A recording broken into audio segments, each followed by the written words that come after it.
Ok, time is time, yes. Alors, on va commencer en français. Je vais vous souhaiter la bienvenue à ce premier événement de l'année pour le Cercle franco-britannique, qui fait suite, comme beaucoup d'entre vous le savent, à notre très beau voyage annuel dans le Lake District qui a eu lieu en octobre dernier, au début du mois, et aussi à de nombreux autres événements passés, comme par exemple les conférences organisées avec Ingrid Feuerstein, qui était correspondante et qui est toujours correspondante des Échos à Londres. Je pense aussi à la conférence de Pauline Schnapper qu'on avait organisée sur le Brexit au début de l'activité du Cercle en 2020, c'était en juillet, si je me souviens bien, ou encore à la conférence avec Denis McShane, l'ancien ministre des Affaires européennes de Tony Blair. Alors, je voudrais en même temps que je vous adresse mes vœux, d'abord vous annoncer une bonne nouvelle, c'est que normalement notre prochain événement devrait avoir lieu au mois de mars autour du biographe du nouveau souverain britannique, Charles III. Et cette biographie a été écrite par Philip Kyle et éditée, publiée aux éditions Perrin. Elle est sortie en fin d'année dernière et normalement l'auteur devrait nous faire l'amitié de venir pour parler de son livre avec moi et aussi le vendre et le dédicacer à ceux qui seraient intéressés. Normalement, ça devrait avoir lieu à la maison des ingénieurs agronomes sur le quai Voltaire. Mais ce soir, nous avons le grand plaisir d'accueillir le professeur Tim Bale pour une conversation qui va se tenir en anglais. Et donc, je vais changer d'idiome dans un instant sur la politique britannique au sens large qui, comme vous le savez, a été un petit peu mouvementée ces derniers temps avec un changement nouveau, supplémentaire, oserais-je dire, de gouvernement. Alors, Tim Bale est professeur de politique à la Queen Mary University à Londres et il est aussi un éminent spécialiste du Parti conservateur auquel il a consacré un ouvrage très remarqué qui s'appelle The Conservative Party from Thatcher to Cameron. Et il publiera très prochainement un autre livre sur le sujet qui s'appellera The Conservative Party After Brexit, Turmoil and Transformation aux éditions Politique que vous pouvez déjà vous procurer en ligne. Et je crois que Julie aura la gentillesse d'afficher le lien pour la précommande de cet ouvrage important dans le chat où vous pourrez également poser vos questions. So I will now switch to English. Tonight's conversation with Professor Tim Bale will focus on UK politics and more specifically on the agenda and the fate of the Conservative government headed by Rishi Sunak, who took up the job of Prime Minister just a few weeks ago after Liz Truss's appallingly short tenure, which lasted from early September to October last year. The experience of power of the third Prime Minister in the job since Brexit was voted in 2016 was the shortest in the history of modern British politics and ended, as you all know, I am sure, in a dire context of financial meltdown as markets reacted to her radical economic policy plans. Now, the British social and political context has been very dire lately.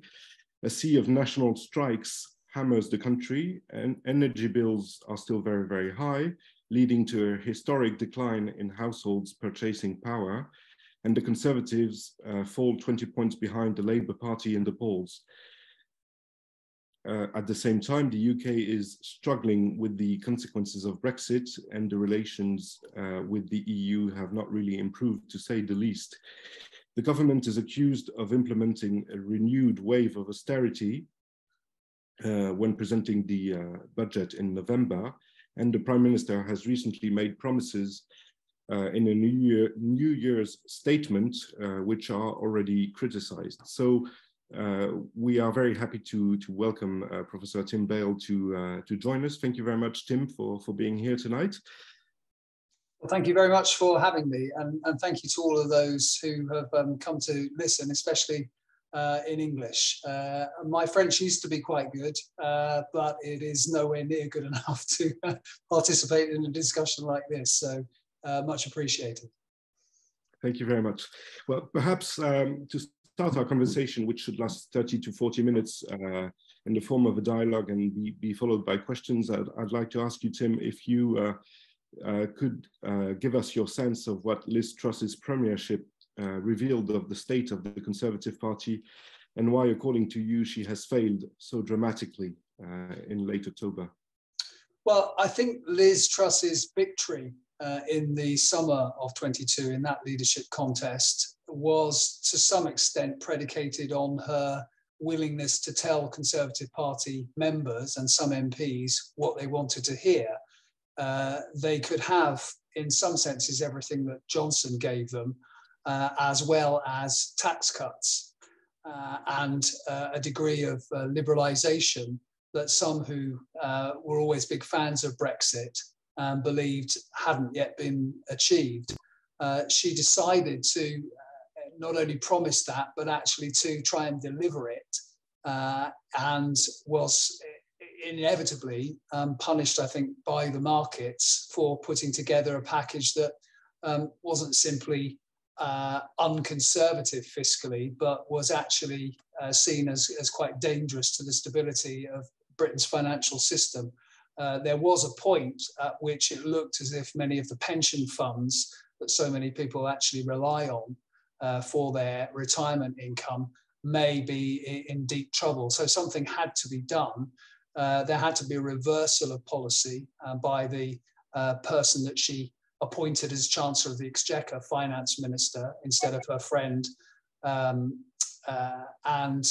Once that happened, I think most people and most MPs believe that she had to go as well. So in some ways, I think it tells you that both the appointment of Liz Truss and indeed her dismissal, quite what a febrile state the Conservative Party is in. And in some ways, you can trace that back to Boris Johnson himself. He famously said that his policy was to have his cake and eat it too. And I think the Conservative Party had got itself into a state where it truly believed that that was possible. But the markets and indeed the public have shown that that is by no means the case. Mm-hmm. Now, she referred greatly to Margaret Thatcher, both politically and economically, because her mini budget seemed to be very much inspired by Thatcherism. Why do you think she did that, actually? Well, you can look at the history of the Conservative Party since Mrs. Thatcher's defenestration back in 1990 and suggest that they've never quite got over her departure.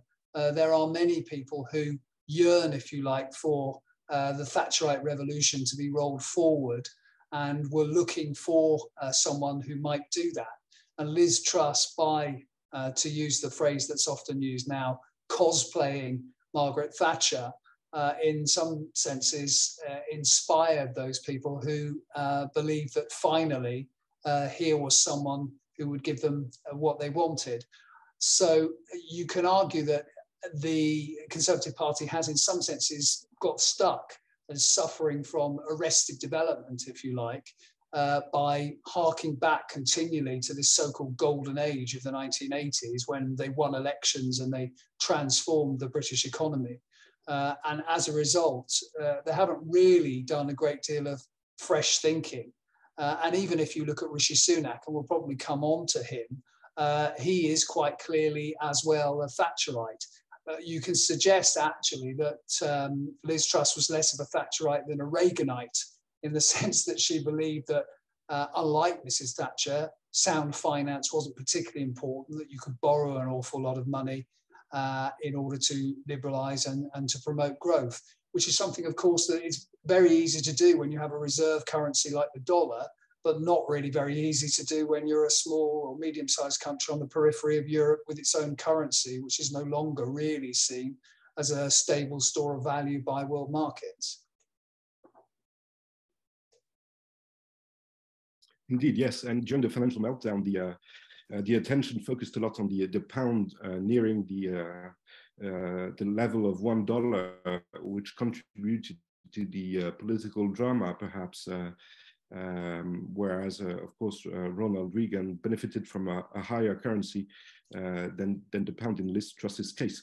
Now, I read in a recent article to which I think you contributed that also the intellectual and media establishment of the Conservative Party sort of pushed Liz Truss to power as well, and they seem to be very much in favor of her and not anticipating at all what would happen with her economic plans. Is that correct? Yes, I mean, I think when you look at the Conservative Party, it's very important to realise that what I call the Conservative Party in the media, in other words, those journalists, commentators, editors and proprietors are in fact an integral part of the Conservative milieu and exercise what some would see as an outsized influence on the leadership.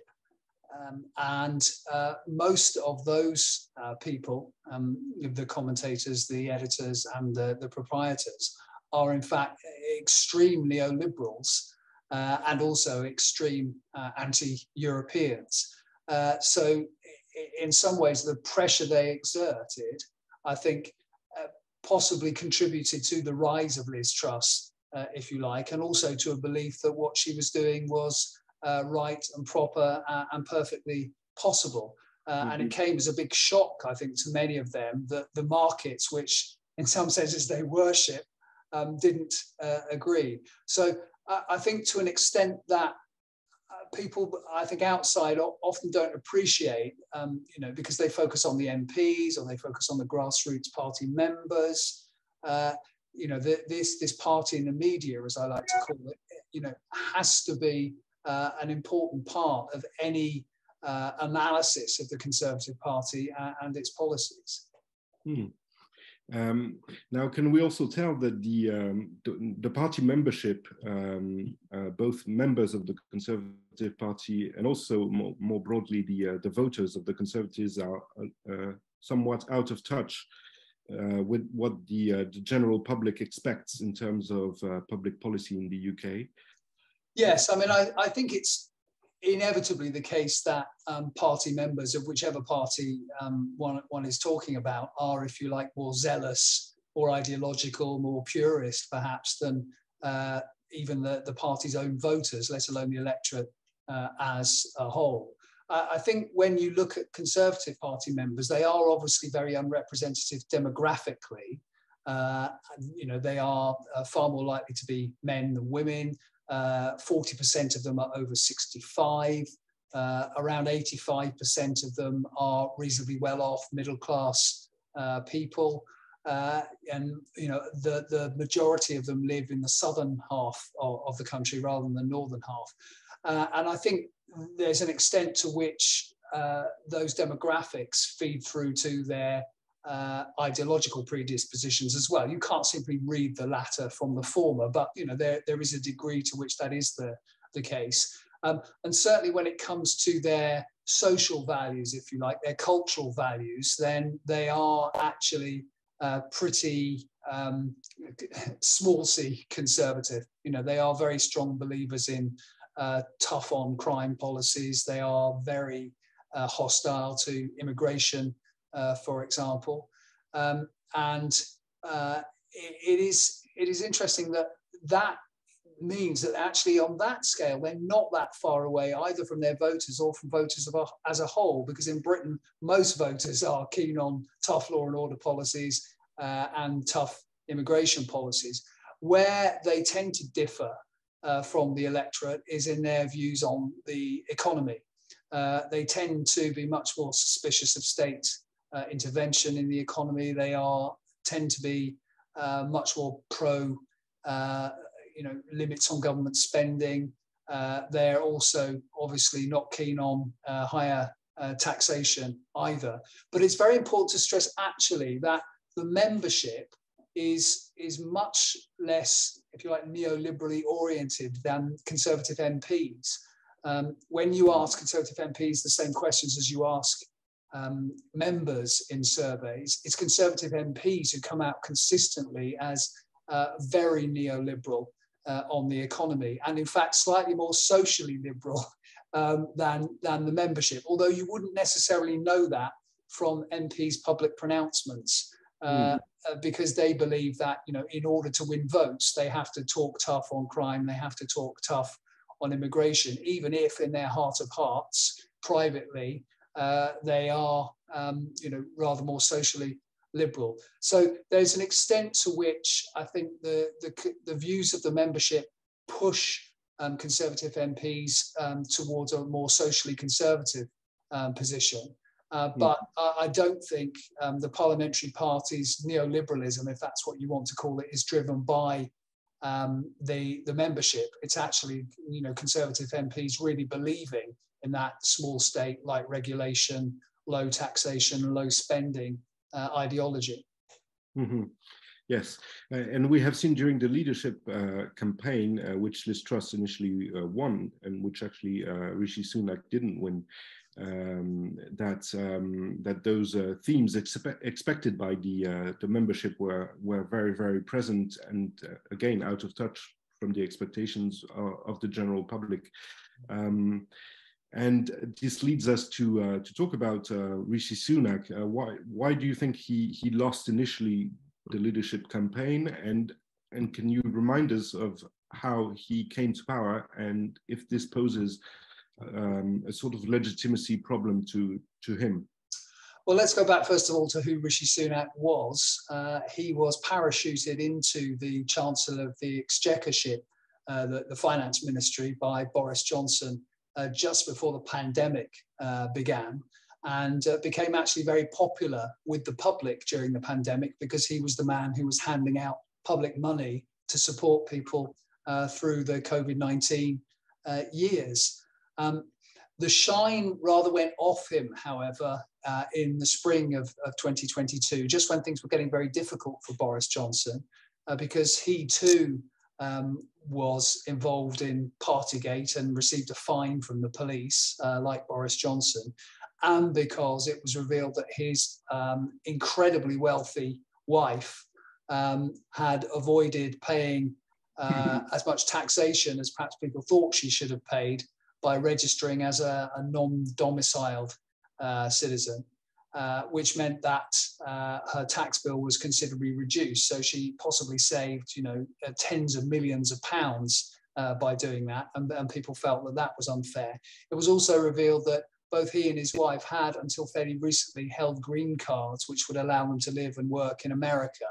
Therefore, if you like, encouraging the idea that these were kind of global elite people who weren't really interested in the future of Britain and may well one day return to America or even to India. So his popularity had begun to wane by that time. And it also waned because as the economy began to run into trouble, some people would say partly because of Brexit, he was no longer handing out public money in the way that he had been before. And in fact, he was insisting on raising taxation in order to pay for some of Boris Johnson's welfare policies. So by the time the leadership contest took place in 2022, he wasn't as popular with the public and also with Conservative Party members, partly because of those tax rises. He also had a problem with Conservative Party members and indeed with some MPs, because he was the man who was seen to have precipitated Boris Johnson's fall by resigning from the government, along with, it turned out, several other ministers.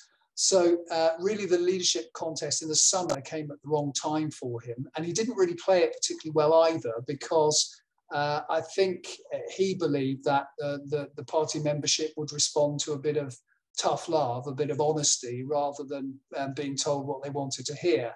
It turned out that he was wrong. And in fact, they very much wanted to have their cake and eat it, and liked the sound of the promises that Liz Truss was making. He didn't lose the contest as badly as some people had assumed he would.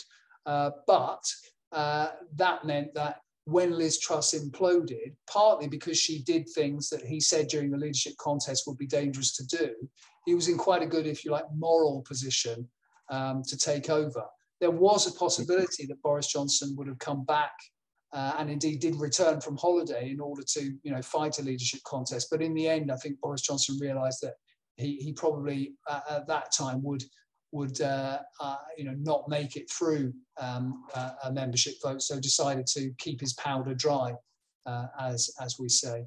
So I think Sunak took over with a degree of kind of moral authority, with the feeling that this was at least someone who was competent, intelligent, reasonably telegenic as well, but also with a good deal of suspicion on the part of party members and indeed the MPs who are big Boris Johnson fans, who regarded him as the person who stabbed their hero in the back, which means that his legacy and his prospects, if you like, of managing the party are slightly problematic. And indeed, he was not elected by party members this time, only by MPs, wasn't he? That's right. The contest didn't, in fact, in the end, go to a membership vote. That is the kind of second stage of a leadership contest, but it is only triggered if the MPs put forward two candidates. And in the event, Boris Johnson decided not to stand, and Penny Mordaunt, who was the other potential contestant, didn't actually receive the number of MPs nominations that she required to trigger a membership vote. So you're absolutely right to say that he has not got the legitimacy, if you like, of the party members. And in fact, if you look back at the summer 22 leadership contest, the one he lost, he wasn't really particularly popular among MPs either. He was more popular than Liz Truss, but that wasn't really a very high bar for him to jump over. So there are many Conservative MPs who, doubt, I think, his ability, and certainly doubt his charisma and his strength, particularly when compared to someone like Boris Johnson. I see. And so since Sunak arrived to power, was he able to sort of calm markets, restore macro financial stability in the UK, if not economic growth and lower inflation?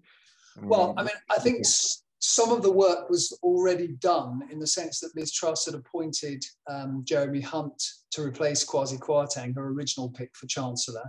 And he had already begun to reverse some of the more, if you like, tricky policies that Liz Truss had tried to implement. So when Rishi Sunak took over, he was already, in some senses, in possession of a chancellor who was reassuring the markets.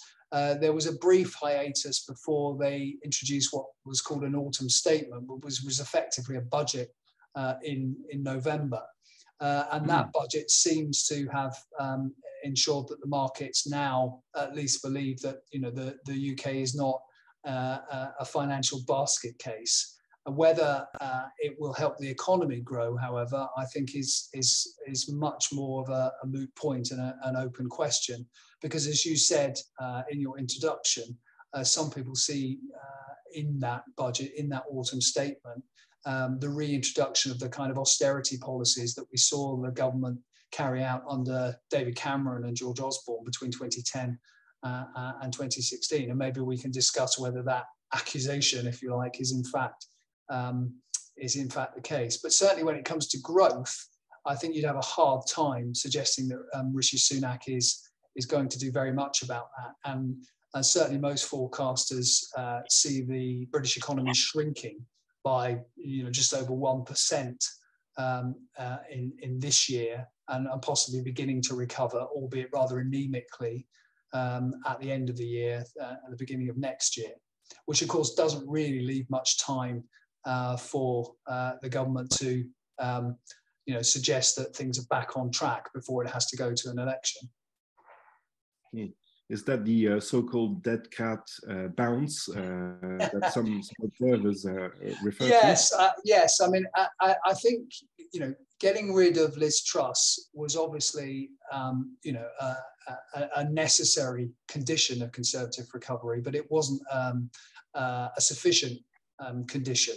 And I think the fact that in that autumn statement, Sunak and Hunt effectively raised taxes by freezing the thresholds at which people pay income tax for the next couple of years, wasn't ever really going to be a particularly popular policy as far as the public were concerned, nor was the fact, obviously, that real wages for many people have been falling, and the government has been notably reluctant to do very much about that. Nor, in fact, of course, was the fact that Sunak and Hunt seem to have decided to possibly slim down the amount of help that they're providing to households with their energy bills.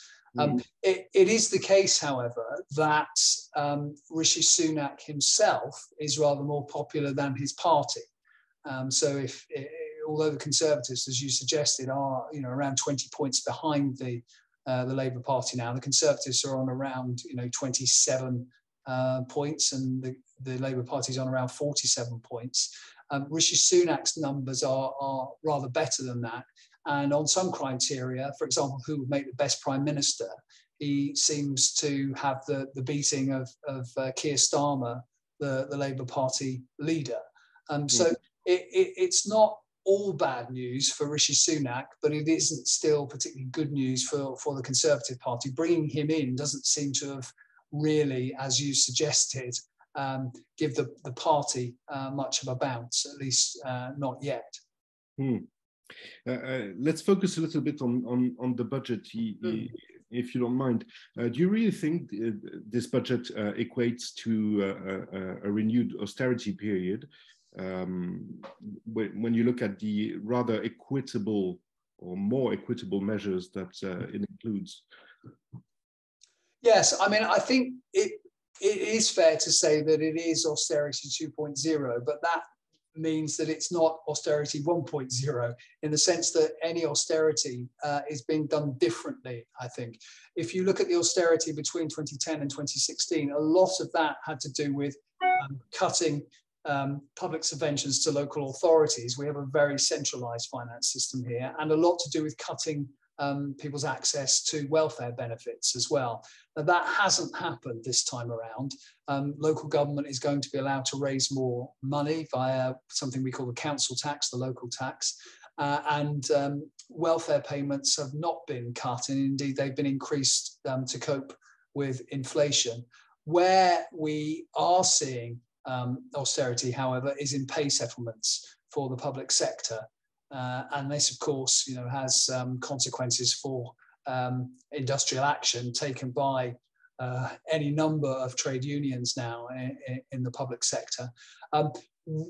Looking more at the budget in detail, we can also see that actually growth in budgets for departments is due to slow quite markedly after 2025.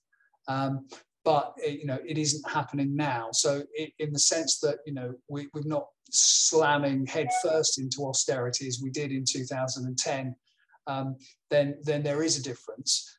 But given that one would normally expect some sort of counter-cyclical policy on the part of a government going into recession, I guess we could say that the absence of that counter-cyclical policy, the fact that the government isn't actually trying to spend its way out to some extent of recession, does suggest that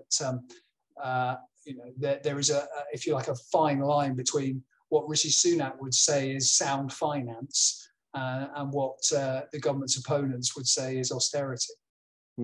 Yes, that's right. And what do you make of the fact that within the budget, most of the difficult measures are postponed after 2024? Is that merely a political trick by Sunak in order not to be too unpopular and try and win his chance in yeah, I mean, I think, it's a fairly obvious trick, and I'm not sure it will fool anyone. It's also, I think, there is an extent to which obviously that is slightly counter-cyclical in the sense that I think it would be, actually insane really to cut spending in a recession. But then, the Conservative Party managed to do that between 2010 and 2012, 2013. So I think Sunak has learned that lesson. But I think it is as much a kind of political or electoral move as it is an economic move, if you like. Yes, that's right. Even though one could debate about the effectiveness of the austerity period of Cameron, actually it led to higher growth eventually and lowered the deficits, didn't it? Yeah, but I think the word is eventually, and I think some people feel that there was a huge opportunity cost there after 2010, in the sense that the economy was beginning to recover under the Labour government, and that recovery was effectively choked off by the austerity policies pursued by Cameron and Osborne. And I think the real problem for the British economy, without going into too much sort of nerdy detail, is the fact that we have much lower growth, partly because we've got much lower productivity than other European economies. And as a result of that, therefore, the revenues going to government via taxation of business and, of course, actually of people are that much lower, which means that the money that they can afford to spend on, ministerial departments is that much lower. And then, of course, that gets you into the question of, well, why that might be the case. And then that takes us to Brexit. Now, I know, you have already talked about and will be talking, in this forum about Brexit, probably for years to come. But I think most economists would say that, part of the reason for our relatively low growth and our relatively anemic recovery from COVID has to do with the hit the economy has taken due to Brexit. Yes, there is Brexit, but there's also this problem, without being too nerdy, of declining productivity, which actually affects many other countries, many other advanced countries. To explain a declining trend of growth over the last decades. There's a lot of talk in the UK about the problem of insufficient investment. Do you think that explains the weakening productivity, or are there factors such as bad education, or perhaps bad management, bad jobs? Well, you're depressing me now, but I think you have put your finger on one problem that we have, is that we aren't very good in this country at actually investing in something as simple as information technology. We tended to rely on a kind of if you like a cheap labour model as far as many sectors of the economy, including in fact the services as well as manufacturing. And that has been to our detriment. Government, of course, has not really invested very much in infrastructure either. So when it comes to our energy infrastructure, when it comes to our transport infrastructure in particular, we are very weak. We're also pretty weak on things like broadband coverage as well. So those all play into our productivity problem. I think you're right. But clearly, I think, when you talk about investment being weak, it's not entirely surprising, given the both political and economic turmoil that the country has had to put up with since 2016, that firms are rather reluctant, perhaps, to invest in the British economy when, they might just as easily invest in mainland Europe. And indeed, of course, in other, faster growing parts of the world. And actually, the adverse effects of Brexit on the British economy have not really been acknowledged by the public opinion. Is that right? Well, that used to be the case. I think up until I think you would have said the beginning of last year, people I think rather detached their view of Brexit from their view of the economy. But survey work more recently has shown that people are beginning to wake up to the fact that Brexit has not been a success economically anyway, and are beginning to associate some of the problems with the economy with Brexit.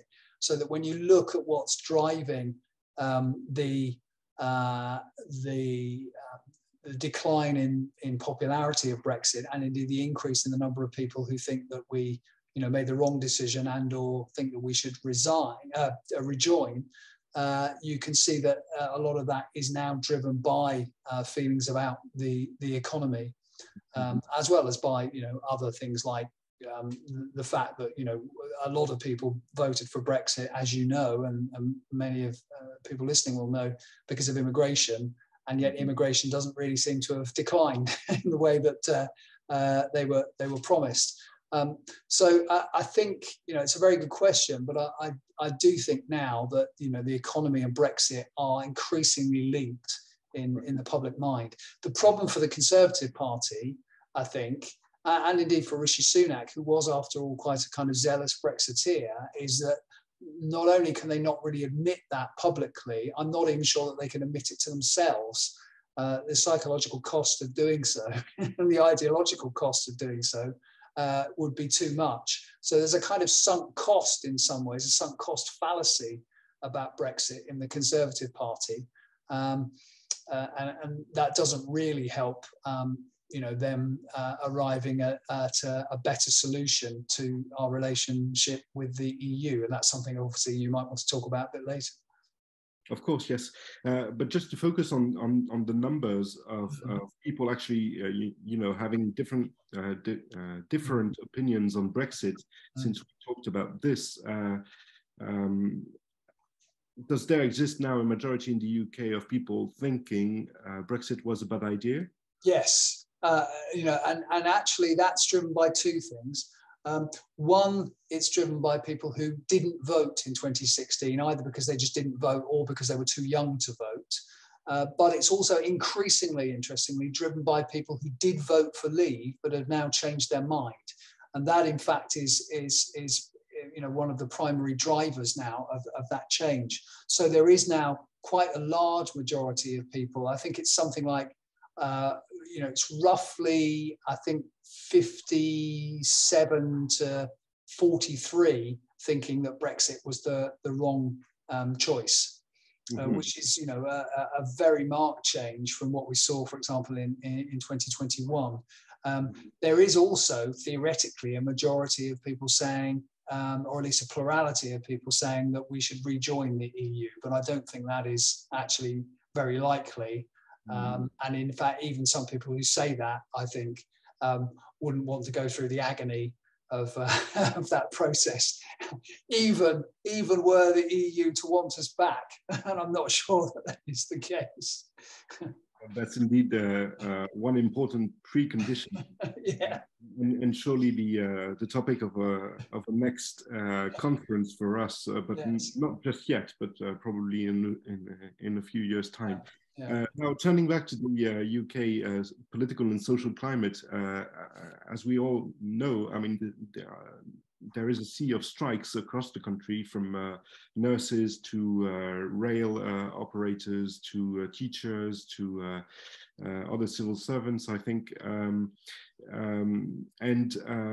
you tell us how Rishi Sunak dealt with those strikes? I believe he has followed the advice of an independent committee on the rise of wages.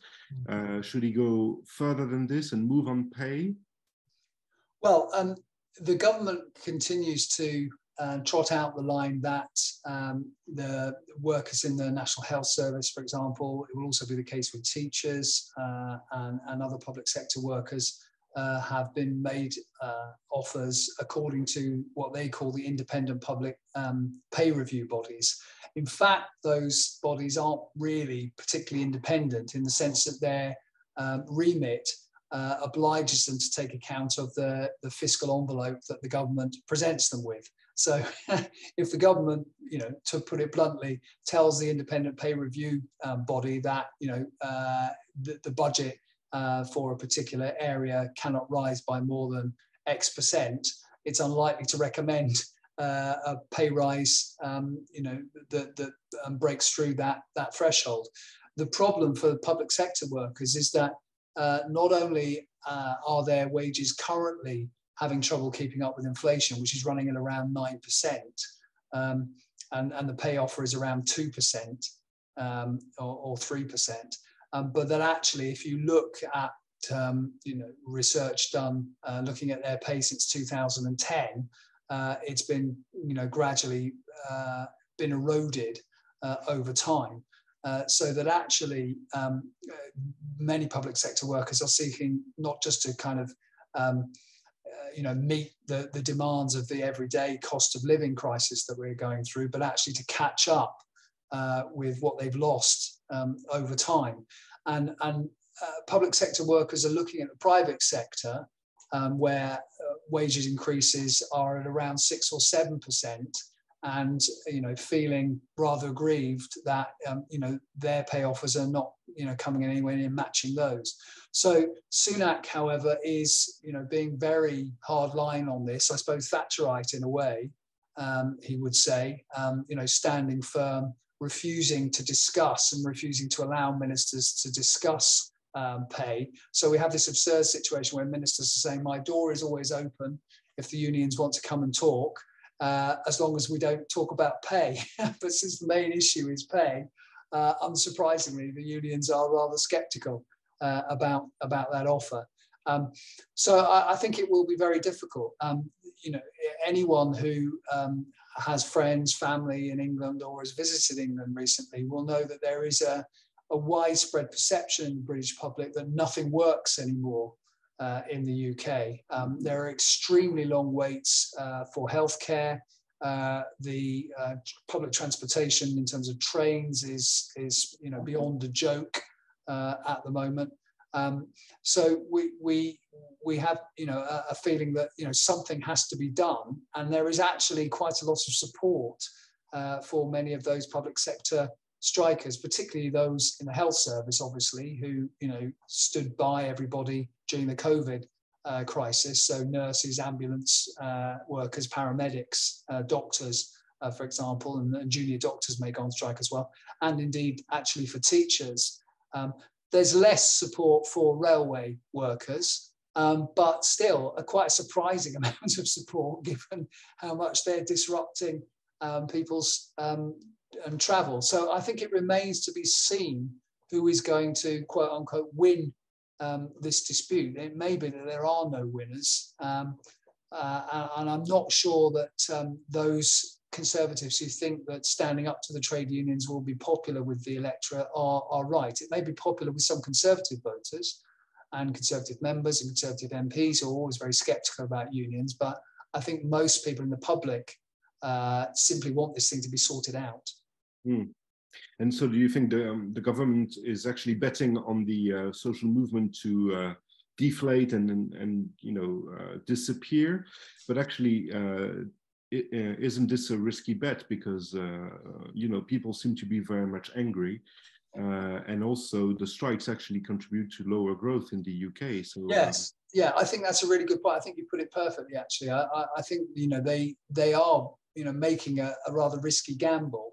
And I don't think there is much sign that it's going to pay off. Because as I say, people in the public sector are looking across at the private sector, looking at ordinary workers, okay, not getting inflation matching pay rises, but 6 or 7% is better than 2 or 3%. And they're also looking at the fact that, for example, executives of FTSE 100 companies on the stock market, as we learned today, have earned a 39% pay rise over the last year. So actually, I think it's going to be quite difficult for the government to defend its position. But of course, the government will argue that there is no money. And to some extent, that's always a popular argument in the sense that I think it is very deeply ingrained in the British public that, books must be balanced. You can't, get something for nothing. That the public finances must be preserved, etc., etc. That the economy, if you like, is like a household, as Mrs. Thatcher used to say. So it may have some traction, but as you say, it is a real problem for growth as well. And I think one problem the Conservative Party has, and has had for a very long time, really, probably since before Margaret Thatcher, is this sort of private good, public bad idea. The idea that the public sector is essentially parasitical on the private sector. And that actually the state should be as small as possible to allow the private sector to thrive. There is no sense in which Conservatives really kind of regard the public sector as part of the overall growth equation, as is the case in some other countries. Oh yes, well, certainly in France it was the case during the last presidential election, in which the Conservative candidate François Fillon really tried to reignite the Thatcherite references as far as economic policy was concerned. It wanted to diminish the number of civil servants by no less than 500,000 people, which of course was completely you know, not credible at all, whether you like him or not. Should not be done. Okay, now let's turn perhaps to energy. I understand the government has decided to end the energy price guarantee that Liz Truss had set out in next April. Isn't that another political bomb ready to explode then in 3 months? Well, I mean, I think it might not be quite as problematic as people first thought, partly because at the moment energy prices seem to be rather lower than perhaps people had predicted, partly because of the slightly insane weather that we've had. And in fact, I think you're having, and certainly Spain is having at the moment. So the government isn't seeking to kind of end support, but it is seeking to reduce the support available to households by around £500 from what it was originally going to be. So I think the government might get away with that, actually, unless, of course, the weather turns, very nasty and it starts getting cold and perhaps there will be more disruption to supply than we have expected. But I think probably that is one of the gambles that they're taking that might actually be a fairly safe bet. Mm-hmm. And do you think there is a risk of supply disruptions next winter? How are the energy reserves of the UK? And well, this risk here on the continent. Yeah, I mean, I think you probably know that our energy reserves are very small. I think confidence about supply from Russia was so great that we closed down one of the very big gas reserves that we had. We're urgently seeking to open that back up again so that we can refill it in order to, give us some protection. I know, obviously, France has had some problems with its nuclear capacity, but we have very little nuclear capacity, and it doesn't look as if we're going to be able to build it anytime soon.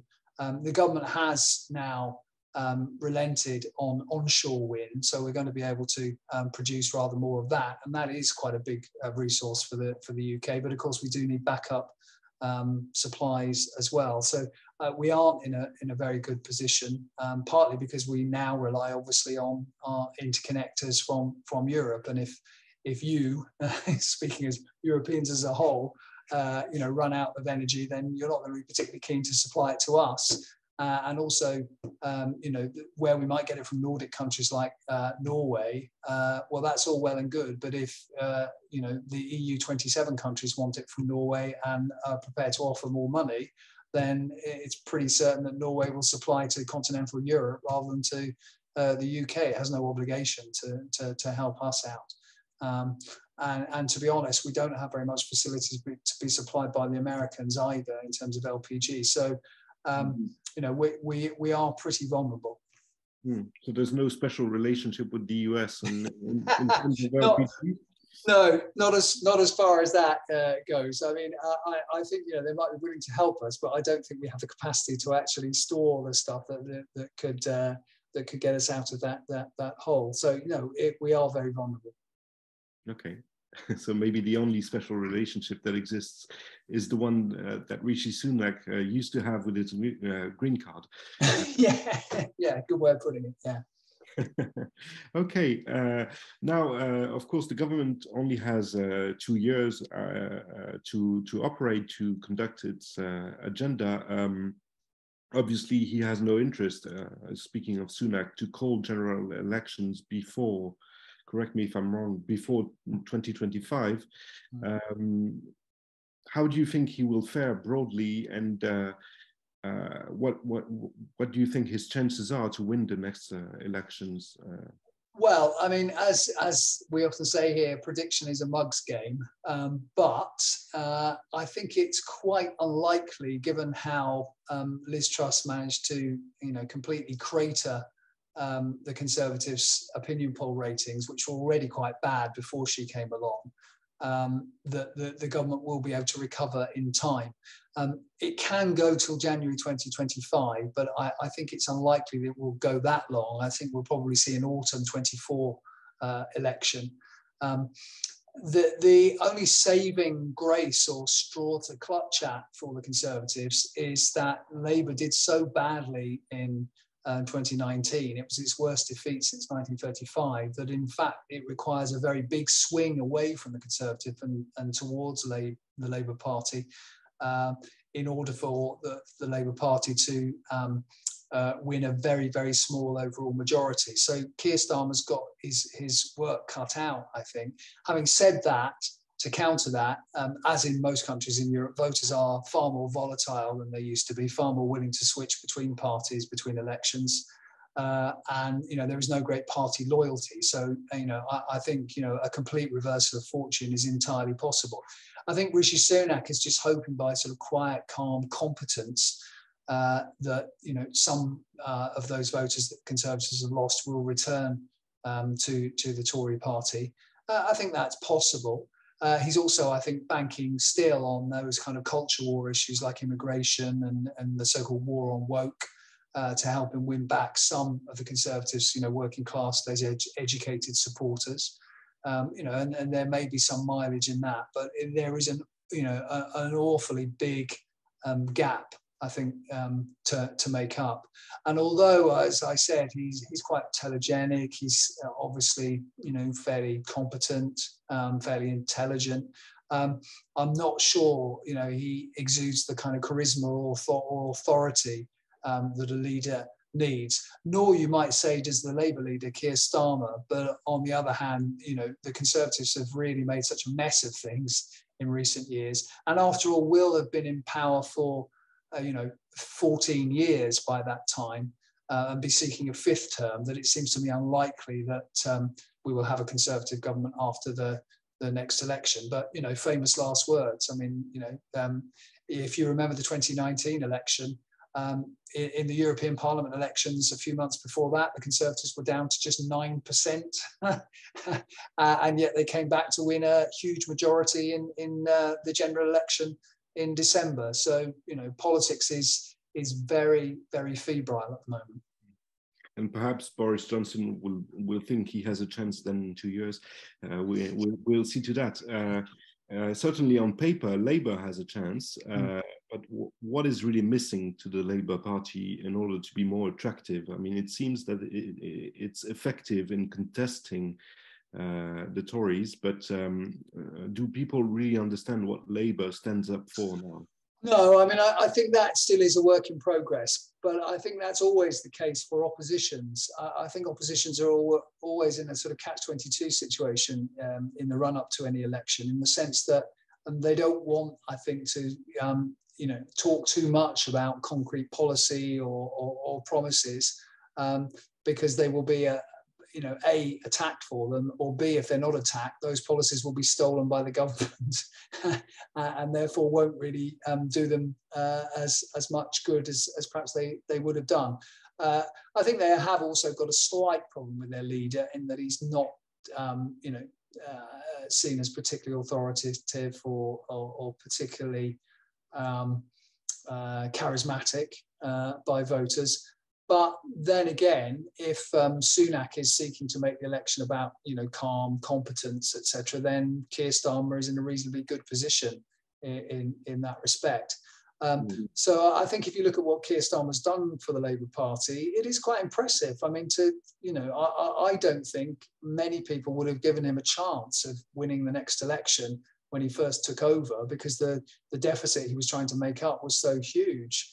After Jeremy Corbyn, and yet, we now see, partly because obviously the government has imploded, but partly because he's got a grip on the party and has made it much more professional and, to be honest, much more kind of credible and centrist, whether people like that or not. Labour are in a reasonable position, at least to emerge as the largest party, if not with an overall majority. But how centrist is the Labour Party? You just mentioned this adjective. Could one, compare the Labour Party to a sort of renewal of, Brownism, or? Well, I mean, I think a lot of people talk about Starmer reverting to a kind of Blairite strategy. I think that is probably true. but I think the question is whether that is as much rhetorical as it is real. And you can make an argument even for New Labour, actually, that to some extent it talked right, but actually in some ways acted left. If you looked at the way, it very social democratically pumped enormous amounts of money into public services during those years. You can say that for all, that Blair is often treated as some kind of, son of Margaret Thatcher or some sort of neoliberal, that in fact he was a fairly conventional centrist social democrat. And I think that's probably the case with Keir Starmer. Right. So he's actually not as much of a Blairite as some people would. No, I think that's right. And if you look at some of the policies that Labour have talked about, they are perhaps symbolic, but they are perhaps fairly kind of left wing. Talking about removing, for example, the non-domiciled status that Rishi Sunak's wife took advantage of. If you think about them taking away some of the privileges, financial privileges given to independent private schools, for example, you can make a case that at least symbolically they're talking about some pretty left-wing policies. And indeed, they will probably have to do some of that, because unless they increase the tax base, then they will have to wait until growth resumes in order to be able to restore some of the very broken public services that we're suffering with at the moment. Mm-hmm, mm-hmm. Yes. Okay. Very interesting.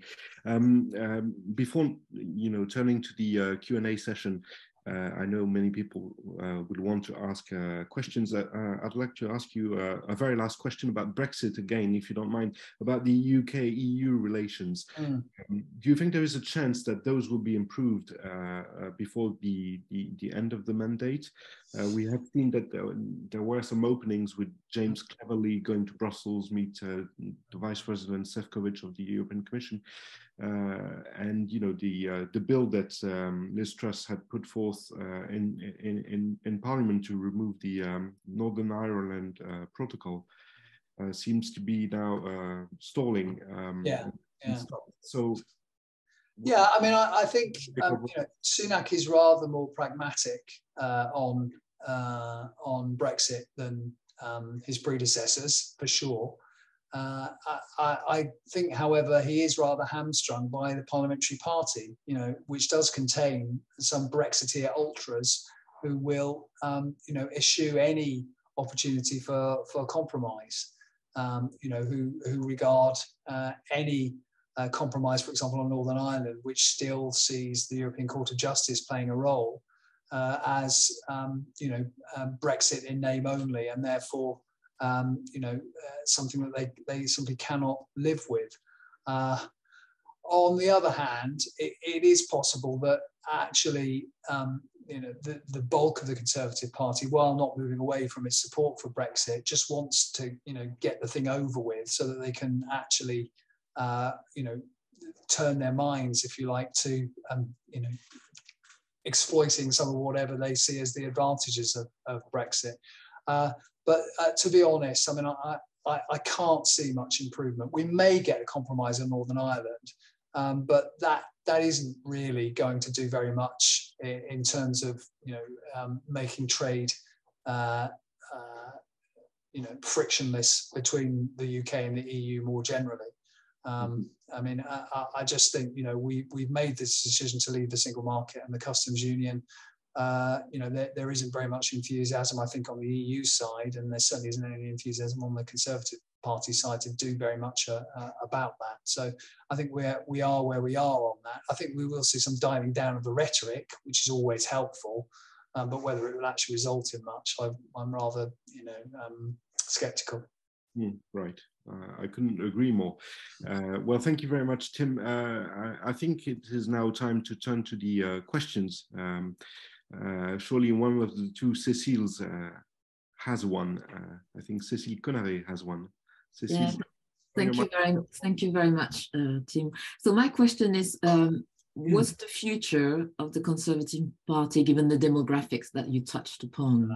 They are missing younger, some sort of young support, and they are currently losing, let's say, the battle of progressive ideas. Of course, they are, fighting against, but Well, I mean, I think long term they are in big trouble because it is very clear that, you know, they have very little support among people under the age of, say, 34. And indeed, even, you know, in people in their later 30s and early 40s, that support goes down. And it is affecting their policies. They are now the party of the kind of older generations. And you can see this in their, you know, planning and housing policies. They don't seem to want to build any more houses, even though we have a housing crisis, because older people who already live in those houses and own those houses don't want to see any more built, lest their prices reduce and leave them feeling less wealthy. They've also still got a problem with, obviously, ethnic minorities in this country as well, in the sense that they've made some inroads into the Indian diaspora, and perhaps Rishi Sunak might help them with that. But among Afro-Caribbean Brits and among South Asian from other parts of South Asia, that, you know, they are still in big trouble. And as obviously Britain becomes a more diverse society, that, you know, that doesn't help them in the long run either. But I think it's really this problem with young people that you know, is going to be a problem in a few years' time. Having said that, of course, younger people vote less than older people, which partly accounts for why the Conservatives have always been happy, if you like, to trade off in the way that I've been talking about. I think the other problem for the Conservative Party is that essentially under Boris Johnson, one can argue that they've become a kind of ersatz populist radical right party. So, you know, they in some senses absorb UKIP, absorb the Brexit Party. And in so doing, they may have won support among some less educated, you know, working class voters, but that's a shrinking part of the electorate. Quite a lot of the electorate, even those who might vote Conservative just based on their kind of economic position, are put off by some of the, you know, very reactionary rhetoric on issues to do with, you know, gender, for example, issues to do with immigration. You know, the Rwanda policy goes down very badly with some people. So I think they are rather kind of stuck where they are, and probably need to think very carefully about the long term. Perhaps losing an election might help them do that, but I don't think it will do it immediately. I suspect if they do lose the election, they will double down and become even more of a populist radical right party, and even in some senses more of a kind of, you know, gerontocracy than they already are. So yeah, I think it's a good question. I think it's storing up big problems. Mm-hmm. And sorry, they don't have any young Conservative MP, I mean, apart from... Yeah, I mean, there are a few, but unfortunately, the way that selections have taken place over the years, I mean, a lot of the young Conservative MPs who they have elected are very right-wing, you know, have very reactionary social views, and also very neoliberal views. So they are actually quite a long way from the electorate that you might expect, you know, given their age, they could represent. So I don't think those MPs that they have, the young MPs that they have, are really going to help them very much. I think the other Cecile, who also lives in London, has a question. Yes, good evening. Thank you very much for the conversation. Really interesting. Yeah, I had a question referring to what you said about the Northern Ireland Protocol and the fact that there were a lot of hard Brexiters in Parliament. I was wondering what the role of the ERG is exactly. Well, the ERG, this European Research Group, for people who don't know about that, is a group of kind of Brexiteer ultras, if you like, who see it as their mission to hold the feet of the leadership to the fire whenever it comes to Brexit. I think their role has slightly diminished over time as Brexit, you know, supposedly disappears in the rearview mirror. But they still are, you know, a quite important caucus within the Conservative Parliamentary Party. You know, they number up to around 80, although actually the hardcore is more like kind of 30 or 40. And that means, given that the Conservatives' majority is now well below 80, that they exercise in some sense a veto over the Conservative Party's policies on Europe, and we have a situation in which, you know, to some extent, the Conservative Party's leaders run scared of the ERG. So it does mean, I think, that, you know, any attempt to kind of open up towards Europe and to pursue a rather more positive relationship with the EU has become, frankly, you know, impossible for Rishi Sunak. As I say, you know, rhetorically, there might be some room for manoeuvre, and possibly on Northern Ireland there may be, but it's very difficult to imagine that is the case, given the, you know, the continuing power of the ERG. So at the moment, you don't hear very much about them, but they are, if you like a volcano, and they're not dormant. Are there other questions, Marie-Françoise, perhaps? Well, not. My questions were about next elections and about Northern Ireland. So you asked them. I see. Okay. Well, I certainly have another question, but I'd like others to, you know, contribute. So feel free to ask questions also in the chat. Yes, I can ask a question. Hello. Yes. Hello. I'm Catherine. I live in Paris, but I've worked a lot in the UK. How would you describe the military position of the UK, you know, with the Ukraine conflict and all the relationships with Europe, which there's, I think, still stand? And, you know, what's the influence there? Well, I mean, I think the government has made a great deal of its support for Ukraine and given British voters the impression that France and Germany in particular have somehow held back and not given the Ukrainians the degree of support that has come from the UK. I think that's actually increasingly difficult to sustain that argument, given, for example, that, you know, France has very recently supplied you know, tanks and armored vehicles to the Ukraine, and obviously the Germans are supplying, for example, anti-aircraft technology as well. So, I mean, I think it's you know, there's this kind of game that the government play with the British electorate that, you know, perhaps is effective in that I think, you know, the British electorate believe that it's the Brits who are somehow kind of saving the Ukrainians rather than the Americans and other European powers.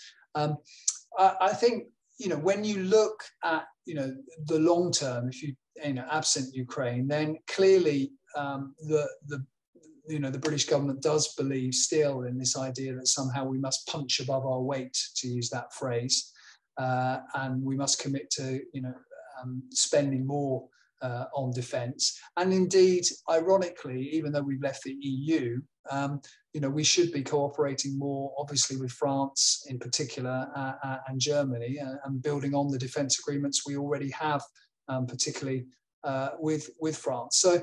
I mean, I think there is, despite, you know, the Euroscepticism of the Conservative Party, at least some recognition, even among quite Eurosceptical MPs, that when it comes to military cooperation, then that is still a possibility. Although obviously, you know, they never wanted it to be done through the EU. I think, you know, via NATO, clearly that is something that most Conservative MPs would you know, be glad to build on. Thank you. Is there another question? Maybe of Dominique or Christophe? No? Cécile, do you have another question?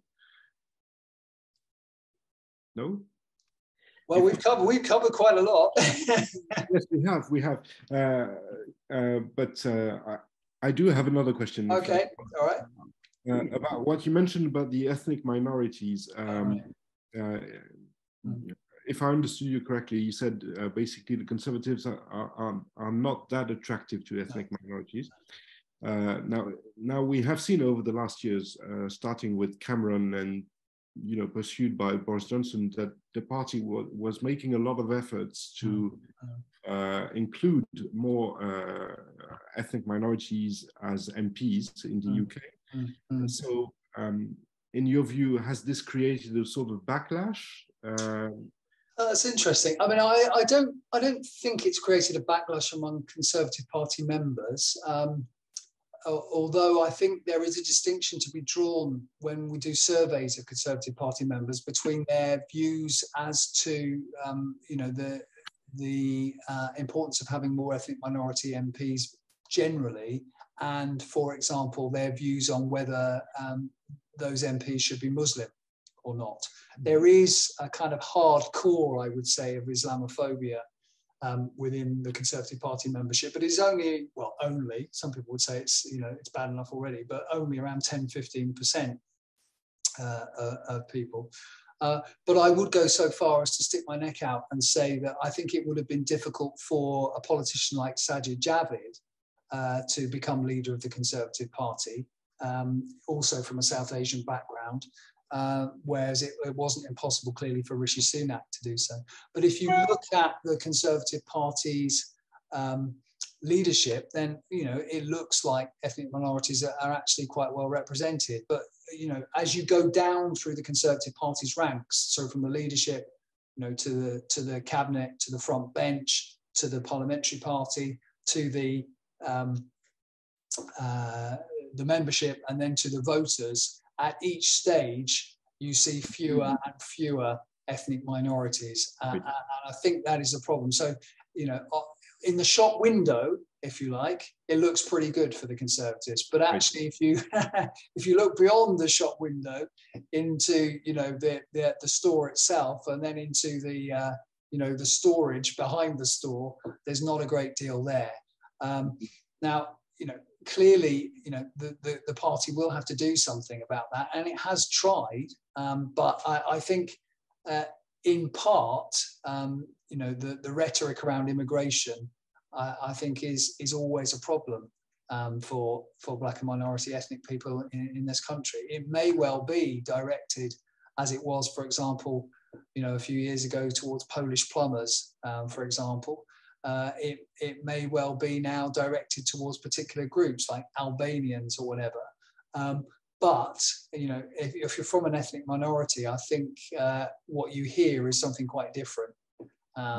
It's not just about them; it's also about you, and that is a problem. One thing I would say, it will be interesting to see at the next election whether Labour can begin to recover some of the support among the Jewish community that it lost under Jeremy Corbyn. I think that will be really interesting. The Conservative Party has been quite successful over the years in bringing Jewish voters towards it. And that was accelerated, I think, by the anti-Semitism under Jeremy Corbyn. Whether that will reverse itself slightly at the next election will be very interesting to see, I think. Do you think there was really profound anti-Semitism within the Labour Party, or was this sort of exploited by the media? I think there's a degree to which the Jewish I think there's a degree to which Jeremy Corbyn's opponents arguably made as much as they could of the problem, but it was a genuine problem. There's no doubt that some of Jeremy Corbyn's utterances, some of his connections, and some of his supporters were, prejudiced towards Jewish people. I think it's been made fairly clear through a number of investigations that was the case. So although there is this accusation that it was all simply kind of got up and weaponized by his opponents, I'm afraid that isn't an adequate defense. I felt there was some kind of association between being anti-Zionist and being anti-Semitist. Yeah, I mean, that's always there's a very, very fine line. And I think, sometimes anti-Semites defend themselves by saying that actually they're simply anti-Zionist. But I mean, I think very often it's not really a kind of tenable distinction, at least on their part. I see. There's another question by Cecile about Boris Johnson's comeback. I think you have covered this, but maybe you... Oh, yeah. No, that's an interesting one, Cecile. Yeah. I mean, certainly there are some sort of irreconcilables within the Conservative Parliamentary Party who would love to see Boris Johnson back. And I think there is some hope on their part that Rishi Sunak will do so badly at local elections in the spring that the Conservative Party will, crave a return from their fallen hero. I think that would be madness. I think, they project their own love for Boris Johnson onto the electorate. The electorate is fed up with Boris Johnson and was really glad to see the back of him when he eventually resigned. But the love that some Conservatives bear Boris Johnson is indestructible, and I'm afraid that they seem to think that everyone else feels exactly the same way. And I suppose you can understand it in part because he got them out of a big hole in 2019. He is, quite charismatic. He's quite amusing, a wordsmith, etc. But quite frankly, I think, that joke isn't funny anymore for most of the British electorate. Good. I don't think it's a funny joke anymore. No. This person clearly showed he was, not serious. So, anyway, thank you to Mr. Tim Bale. Yes. Thank you very much, Tim. I think we will end there because there are no further questions, and I'm sure there's a very nice supper waiting for you at home. So really, thank you very much for joining us tonight. Well, I enjoyed it, and thank you for the questions anyway. They were Excellent. Olivier as well. Yeah, very good questions also from Olivier. Yeah. Thank you. Thank you so much. all right. Do not forget to. Olivier, tu nous as dit qu'il y aurait en mars Maybe look le graphe de Charles III, mais tu ne nous as pas donné la date.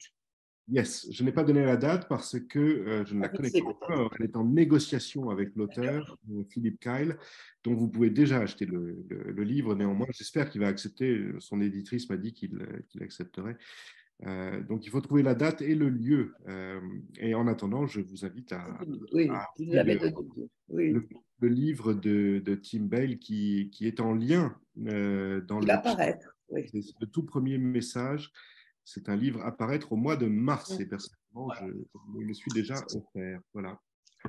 Okay, right. Well, anyway, bonsoir à tous. Okay, thank you. Bonsoir à vous et Thank you. Good luck with your book. Thank you. Thank you. Goodbye.